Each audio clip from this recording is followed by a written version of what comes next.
Tired of hopping on the bandwagon? Just don't know who to cheer for during the game? If so, I'll tell you what to take a look at when it comes to picking a new favorite team. To make it simple, we'll break it down into three main stages: the past, present, and the future. Past, get to know the history, who, what, when, where they started. Present, we get to know the organization and the players on a more personal level. And the future, we will look at what kind of goals they're trying to accomplish, where they're trying to be at, things like that. And as we get through it, I will show you using an example of my favorite team, Manchester City.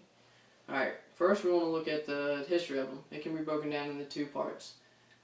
First is when and how they started, who started them. For Man City, it was a church called St. Mark's in 1880 over in England. Knowing that, I get a little taste of the culture, the background, get more connected to the club already. Knowing who started, what kind of person he was, what kind of people ran it or whatever. And the second part of the history would have to be records and stats. What kind of coaches and players were they trying to bring in? If you agreed with how they coached or how they played, then you're going to have a strong support for them.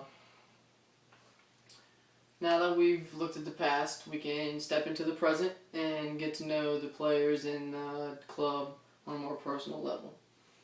Alright, when it comes to the present, broken down into three key factors. First is you want to know what's going on internally. You want to know the owners, what kind of people are they, how they got to that position. Do you agree with how they want to run things? Also, the financial status. Do you want to like a team that's going to be bankrupt in a year, not even exist? I would probably hope not. And after that would have to be the supporters and what kind of people follow that team. What kind of image do they try and portray off field? Manchester City always helps out in the community. They have fully staffed all year round community watch. Always trying to help out and build a strong community foundation around the team. Next part of the present you want to look at is on the field results. The players and the coaches. What kind of players are they? What style of play? Do you agree with how they coach? Do you like the players? Do you even like the coach? I mean, things as simple as that make a real big deal when it comes to picking a team. And the third key factor would have to be personal interest. Location. Do you like going to the games, or are you fine with watching them on TV? Something like that's going to have a real big effect if you like a team that's 1,000 miles away. If you have to go to the games, then I would say you can go to the one that's closest off, I guess. And also, family and friends, they make a real big deal in sports events all the time. Some like to get along, some like to compete. So, I mean, if you like to compete with your family or friends, you'll like the rival of their team, or even the team that he just hates the most.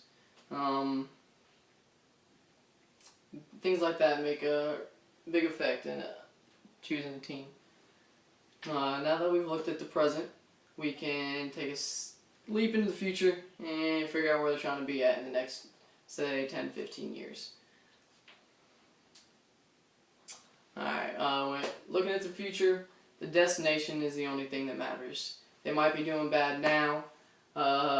They might have next couple years might be bad, might be rebuilding years. But if you know the owners and the players and you trust them, you know they're trying to go the right way, then you can become a supporter and help build up that organization and make it become something it's never been before. Where the owners and the coaches and the players are all trying to reach, what kind of goals they're trying to accomplish. With Manchester City, they're trying to do things they've never done before. They're trying to win the Premier League. They're trying to win the Champions League. They're trying to do things that make history for themselves. And the second key factor about looking into the future would have to be, how do they plan on achieving those goals? Talk is cheap. So if you don't agree with the way they're trying to build it, then I wouldn't support them if they're trying to go a direction I don't see them going or don't agree with them going. And the philosophy of the coaches or the players and the owners. If you agree with what they believe in, if you agree with how they're doing things, then you're going to feel real connected and have a strong support of that club.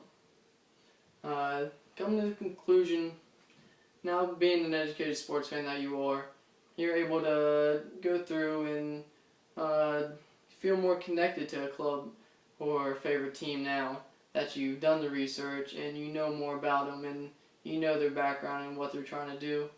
You do feel more connected and stronger support for them. Now, no more hopping on the bandwagon and no more sitting there being quiet during a game. You're a true fan, and now you're not afraid to show your true colors. Thank you. And any questions?